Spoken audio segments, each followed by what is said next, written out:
Alright, we're going to find a derivative with some examples here, and what we've got is the exponentials, focusing mainly on e to the u. Okay, the derivative of e to the u is e to the u times u prime, so that's that chain rule worked in there. So let's see what we got here. We first have y equals x times e to the negative 2x. So the first thing we notice here is it's two things multiplied together, so when you go to take the derivative, it's a product rule. So with the product rule, in this case, the u is x, and the v, I'll bring it down here, is e to the negative 2x. So here's my u, here's my v, two things clearly multiplied together. So in that case, if u is x, u prime is 1, and then when I go to do the v being e to the negative 2x, I need a chain rule. So up here, this little guy, I don't know if that looks good. Let's try something different.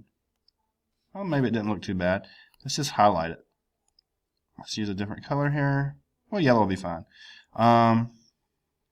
If it works. Okay, caught up with me. So there, that's the u for the chain rule. So u is negative 2x, so u prime is negative 2. So in that, the v prime would be negative 2. I'm going to put it out front. It's really the u prime times e to the negative 2x. So I could have said e to the negative 2x and put the negative 2 at the end. But this is a little bit cleaner. So I've got all the things for my product rule. I've got u prime, I've got v, and I've got v prime. So let's put our product rule back together. So finishing out the product rule, when finishing out the derivative, we'll have u prime equals is v, which is e to the negative 2x, times u prime, which was 1, plus, I'm going to go up under it since there's not a lot of room. Let's leave stuff to right here.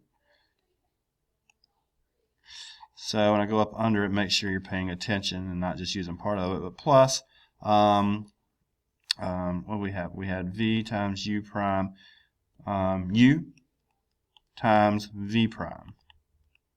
So I may have had enough room there to put it. But make sure you understand that we've got the whole thing here as the derivative. Okay, and just so you can see where things came from, v u prime u v prime. Okay.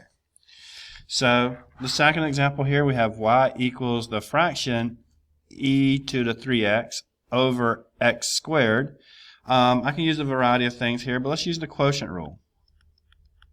Okay, since there's a division here.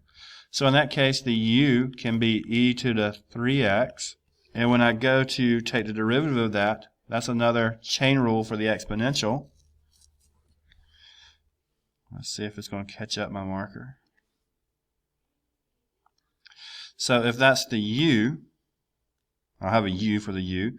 U for the chain rule is 3x, and the u prime is 3. So when I put that back together as a u prime, it will be 3 times e to the 3x. Now the other part's a little bit easier because the v will be x squared. That's the denominator. So v prime will be 2x. So once again, just kind of highlighting everything. I've got my u prime, my v prime from the quotient rule. So let's put it all back together.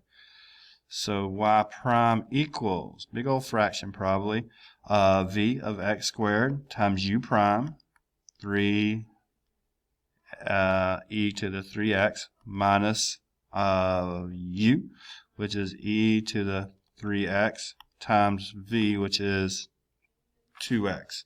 So labeling that out, there's v u prime. Is it going to change color for me? Yes. And u v prime. And then on the bottom I'll have v squared. So that will be x squared squared, which I'm very much aware is x to the 4th, and you can make that change if you want to clean it up. Okay. But there's our final version after using the quotient rule. So one thing you got to start getting used to is, yes, I'm talking about the exponential rule here, and I use it in both these problems, but I'm pulling from old rules as well. So we're trying to build and make sure we get everything in. The last one is pretty much just an exponential rule. It's y equals e raised to the power of x squared minus 2x plus 7. So in that case, I have basically e to the u, one big old u here. So I'm not using a product rule, I'm not using a quotient rule, but I am using a chain rule. So in that chain rule, u is x squared minus 2x plus 7. So the u prime is 2x minus 2. So I can jump straight to my derivative, which will be y prime equals e to the u, which is e to the x squared minus 2x plus 7, and then it will be times u prime. So out here we'll have u prime, which in our case is 2x minus 2. And you'd probably move that to the front. You don't have to. If I want to rewrite it, I'll just write it as 2x minus 2 quantity times e to the x squared minus 2x plus 7. Okay? Get some practice in.